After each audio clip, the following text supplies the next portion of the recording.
আসাম আর ত্রিপুরা ওই সাইডে ওই যে কোন পাশে একবার ওরে আরেকবার ওরে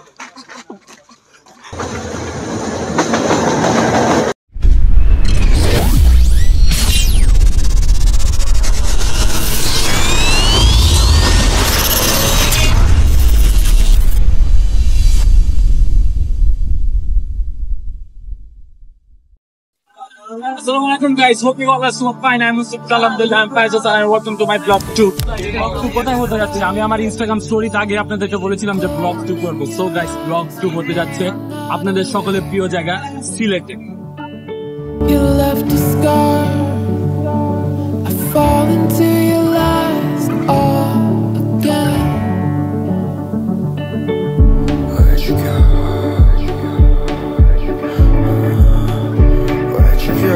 সো গাইস, এটা মূলত আমার সিঙ্গেল ব্লগ নয়, এটি হচ্ছে আমার north south university TNM course থেকে একটি ফিল্ড ট্রিপের ব্লগ, যেটি আমরা করেছিলাম ফেব্রুয়ারি 26-এ।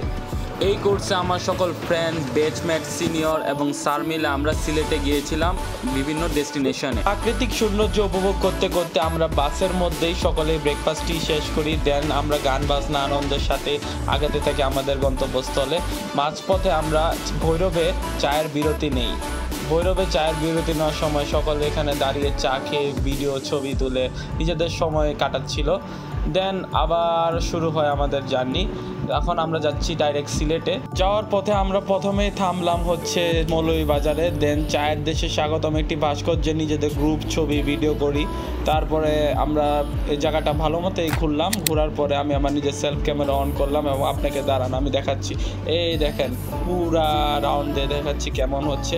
এখানে ওয়েদারটা খুব জোস ছিল ওই সময়, অ্যারাউন্ড ফেব্রুয়ারির লাস্ট দিকে, তো খুব জোস ছিল। কিছু টিলা আকৃতির চা বাগানও ছিল। দেন রাস্তাঘাট খুবই পরিষ্কার পরিচ্ছন্ন ছিল। তারপরে আমরা আবার বাসের মধ্যে উঠলাম সকলেই ছবি তোলার ভিডিও করার পরে।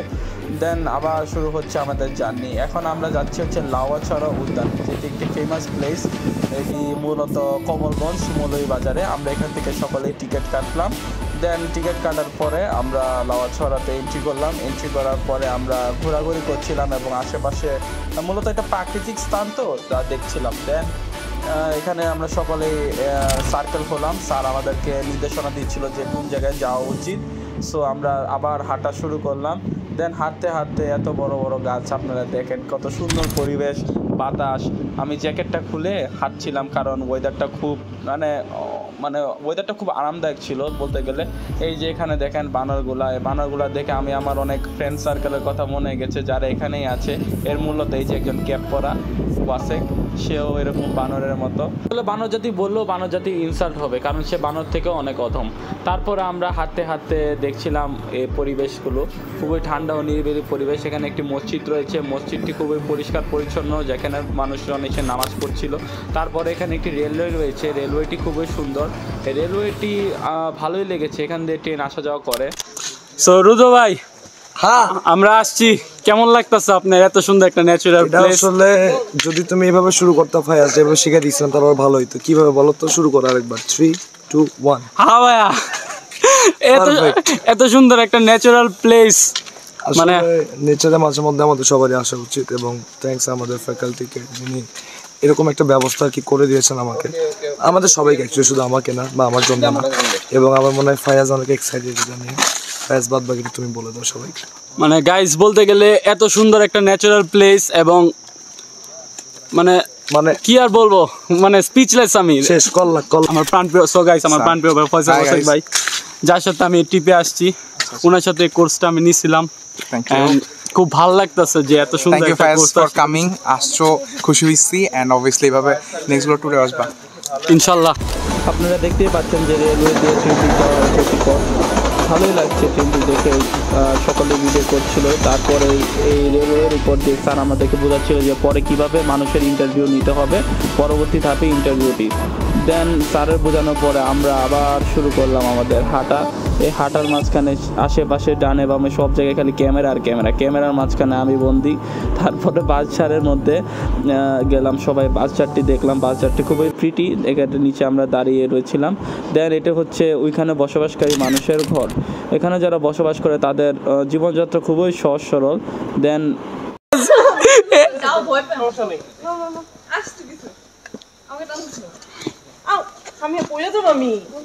ভাই আপনারা দেখতে পারতেছেন এই প্রতিকূল পরিবেশে কিভাবে আমরা কষ্ট করছি আর এই সাবজেক্টের জন্য আমরা কিভাবে কষ্ট করতেছি আর আমাদের স্টুডেন্টরা কিভাবে কষ্ট করতেছে জীবনটা বাজি রেখে আমরা আদিবাসীদের ঘরে পর্যন্ত গিয়েছি। দেখেন দেখেন দেখতেছেন আপনারা কিভাবে ভয়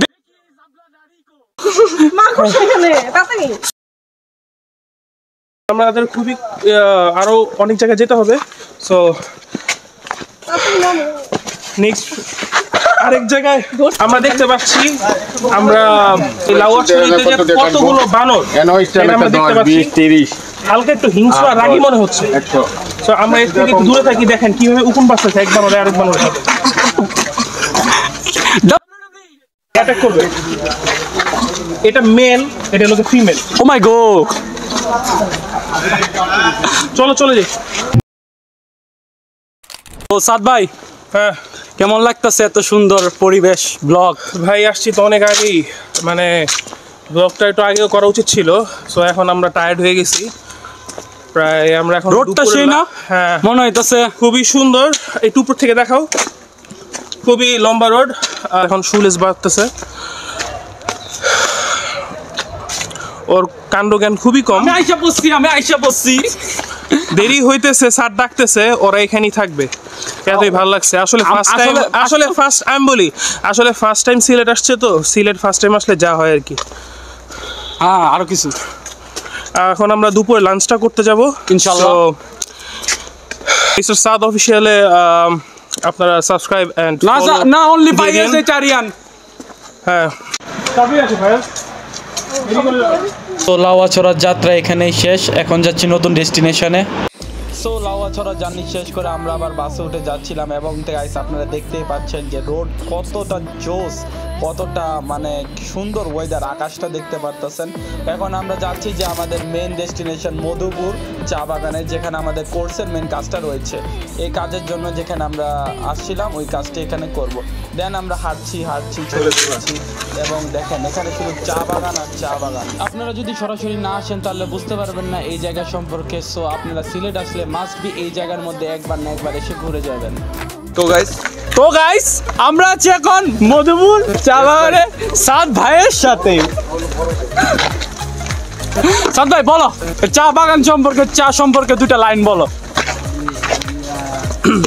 চা বাগান থেকে যেমনি হোক চা টোকা দৌড় মারবো না, কেউ যেন চোখে না পড়ে, ঠিক আছে? আর সবার কাছে বাইচে থাকে। আর আশেপাশে খুব সুন্দর যে পরিবেশ দেখতেছি, প্রচন্ড খিদা পেটের মধ্যে, তাই তাও স্যারের চেহারার দিকে তাকে আমি দৌড়ে দৌড়ে হাঁটতেছি। আসলে হ্যাঁ এটা হচ্ছে সাদ ভাইয়ের ভালোবাসা, ঠিক আছে গাইস? স্যারের প্রতি ভালোবাসা দেখে সে দৌড়ায় হাঁটতেছে। সহ্য হইতেছে না কিছু। খিদায় সাদ ভাইয়ের খিদায় মানে কিচ্ছু সহ্য হয় না। সাদ ভাই এতই হাংরি। সিঁড়ি বেয়ে আমরা চা বাগানের জন্য উপরে উঠছি এবং এখানে একটি বিল রয়েছে, আপনারা দেখতে পাচ্ছেন খুব সুন্দর একটি বিল এবং এই বিলের পাশ দিয়ে আমরা যাচ্ছি এবং এখানে আমাদের মেন টাস্কটি রয়েছে, যেখানে আমাদের এখানে কর্মরত মানুষদের কাছে তাদের লাইফস্টাইল সম্পর্কে আমাদের ধারণা নিতে হবে, যা আমরা এখন করব। সাদ ভাই বসে পড়েছে, সাদ ভাই টায়ার্ড। কি ও মাই গড!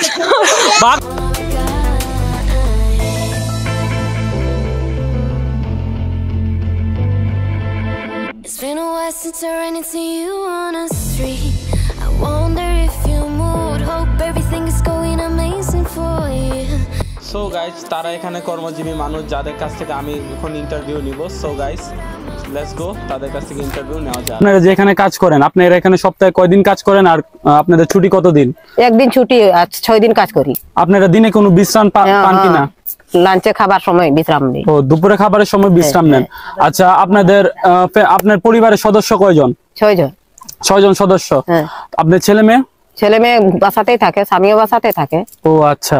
তো আপনারা যে এখানে যে কাজ করছেন, আপনাদের এত বড় সংসার, এই সংসারে কি আপনার ভরণ পোষণ হয়?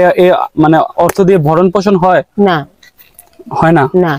আচ্ছা, তাহলে পরিবারের সবাই মিলে যদি একসাথে কাজ করেন তাহলে কাজ দিবে না? ও দিবে না। না। আচ্ছা,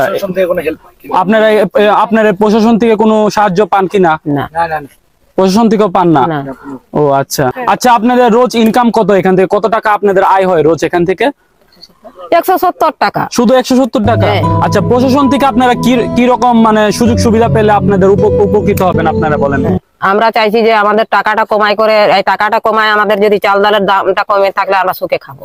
ও আচ্ছা, মানে এত অল্প আয়ের মধ্যে আপনাদের খুবই রোজগারের মধ্যে খুবই কষ্ট হচ্ছে মানে দিন চালাতে। তো কম রোজগারে যে আপনারা এত সুখী থাকেন, এ ব্যাপারে আপনারা কিছু বলতে চান আমাকে? কি বলবো রে বাপ, আমরা তো এটাই বলছি যে এই কম দামে আমরা যে চলছি, চা পাতার ভর্তা দিয়ে ভাত খাচ্ছি, কচু শাক দিয়ে ভাত খাচ্ছি, এই দামটা যদি কমতো চাল পাতের তাহলে আমরা শাকসবজি কিনে করে খেতে পারতাম।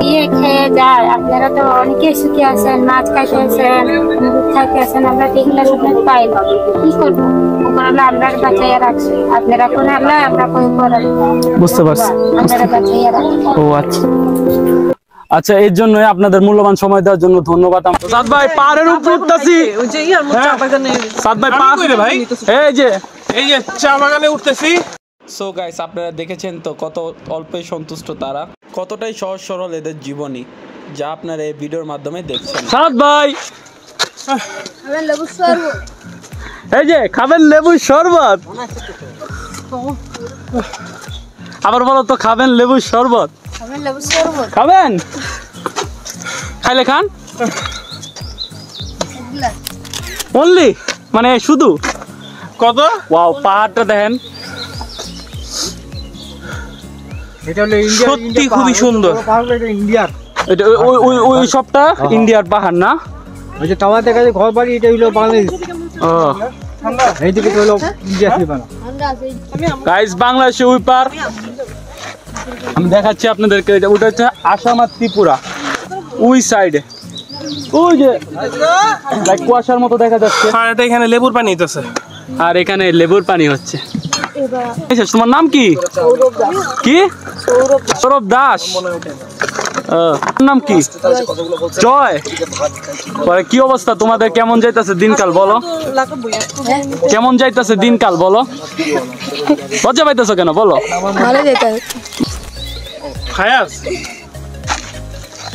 ভাই গরমে আমার অবস্থা খারাপ হয়ে যেতেছে, আমি এখন শরবতটা খাবো। দেখেন কত উঁচা পাহাড়, আমি পর্বত বেয়ে বেয়ে উঠে আমি শরবতের পিছনে এসেছি। দেখেন রিভিউ অবশ্যই রিভিউ দিবেন। রিভিউটা কি দেওয়া জরুরি? দাঁড়াও, এত সুন্দর করে, এত একটা ভালো একটা ভদ্র ছেলে, নম্র ভদ্র ছেলে, স্মার্ট বয়, ড্যাশিং বয়, টিকটক বয় আপনার জন্য লেবু শরবত বানাইছে, আপনি দিবেন না? রিভিউ দিবেন না? আপনি কিন্তু ত্রিপুরার বর্ডারের দ্বারাই কিন্তু খাইতেছেন, আপনার একটা রিভিউ দিতে হবে সাদ ভাই। তা খুবই ভালো, এতটুকু বাচ্চারা এই বয়সে এতটুকু এরকম বিজনেস করতেছে, এটা খুবই ভালো। আমি তাদেরকে অবশ্যই সাপোর্ট দিই, আই অ্যাপ্রিশিয়েট ইউ।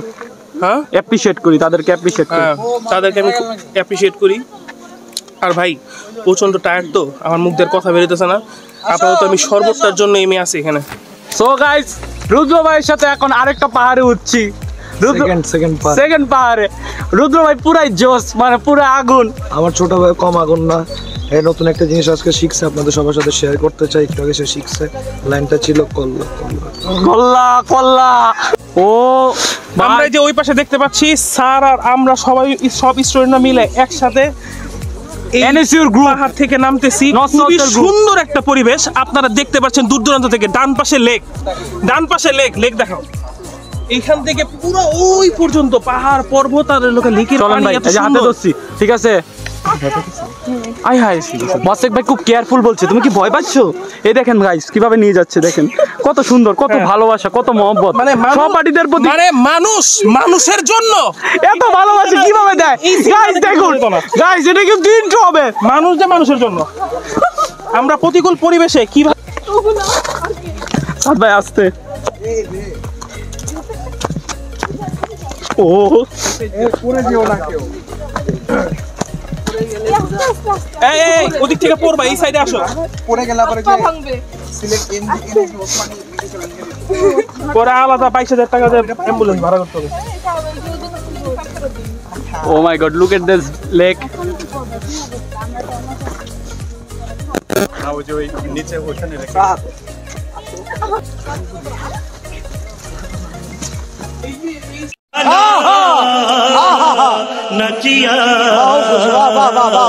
আমার ফোনটা তো দেখো স্যার, আমরা কি এদিক দিয়ে ব্যাক? হ্যাঁ এদিক দিয়ে একদম সোজা চলে। গাইস ঠিক এই প্লেসটার মধ্যে আমি আমার থাম্বনেলটা মানে ক্যাপচার করি, ব্লগ 2 এর থাম্বনেলটা ক্যাপচার করি এই জায়গাটার মধ্যেই। কি বলেন? সেটাই, পাহাড়ের মাঝে এত সুন্দর একটা বিল, বিলে এত সুন্দর শাপলা। এই দেখেন গাইস, কোনটা? এই দেখেন কি সুন্দর পদ্ম ফুল। সাদ ভাই চিন্তা করছে কি করা যায়, পদ্ম ফুল কি করবেন? শাপলা ফুল না পদ্ম ফুল? এটা শাপলা ফুল। ও শাপলা ফুল। গুলো সবাই জোস, এক কথায় জোস জোস জোস।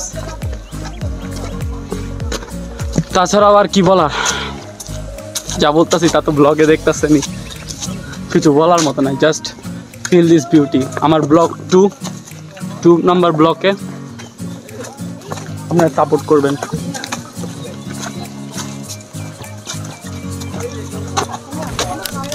তো গাইস মধুপুর চা বাগানের জার্নিটা শেষ, আমাদের ট্রিপের অলমোস্ট অনেক কাজ হয়ে গিয়েছে। এখন আমরা আমাদের লাঞ্চের উদ্দেশ্যে যাচ্ছি। লাঞ্চ করার পরে মনে হয় আমরা আমাদের শেষ ডেস্টিনেশনে যাব। সো লাঞ্চ করার জন্য আমরা আসলাম টি ভ্যালিতে। দেন আমাদেরকে ফুড সার্ভ করে তারা। ফুড অলমোস্ট গুড ছিল, বলতে গেলে ভালোই ফুড কোয়ালিটি ছিল, কোয়ান্টিটিও ভালো পরিমাণে ছিল। সবাই সবার মতো খাবার দাবার শেষ করলো, সবাই সবার মতো এনজয় করলো খাবার টাইমে। দেন আমরা আমাদের লাস্ট ডেস্টিনেশনে যাওয়ার পথে এই সিনটা আমার এতটাই ভালো লাগলো, এই প্লেসটা আমার এতটাই ভালো লাগলো যে বলার মতো না। লাইক ফটোশ্যুটের জন্য এর থেকে বেস্ট প্লেস আমি মনে করি কোথাও নেই। আমরা গ্রুপ ওয়াইজ সেখান থেকে নামলাম সবাই এবং ছবি তোলার জন্য রেডি। সো গাইস, আপনারা দেখতে পাচ্ছেন কতটা সুন্দর চায়ের দেশ সিলেট। এখানে সম্পূর্ণ চা বাগানের মাঝখানে সবাই ভিডিও আর ছবি তুলছিল, যে যার মতো ব্যস্ত ছিল। পথে এখানে আমার একটি দৃশ্য চোখে পড়লো, এখানে কর্মরত মানুষ কীভাবে হেঁটে যাচ্ছে তাদের গন্তব্যস্থলে। আসলে সিলেট এতটাই সুন্দর যে বলার মতো নয়, মানুষকে মুগ্ধ করে দিবে তাদের সৌন্দর্যের মাধ্যমে।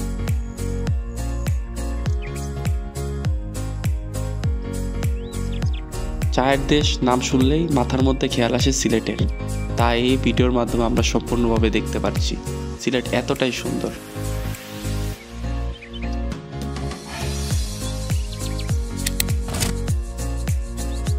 এখানে আমিও তাদের ছবি তোলার মাধ্যমে ব্যস্ত হয়ে গিয়েছিলাম।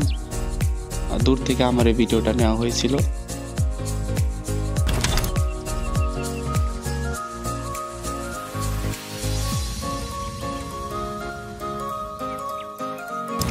ফাইনালি গাইস, সন্ধ্যার দিকে আমরা রওনা দিলাম আমাদের বাসার উদ্দেশ্যে। সবাই অনেক টায়ার্ড ছিল।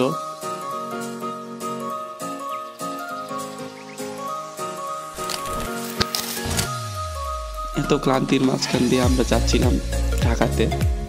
তবে রাতেও ছিল আমাদের গান বাজনা, আমাদের কোনো ক্লান্তি ছিল না। দেখেন গাইস কিভাবে সাদ ভাই নাচানাচি করছে, মানে পুরো স্ট্যামিনা ভরা তার শরীরে। वाह क्या सीन है।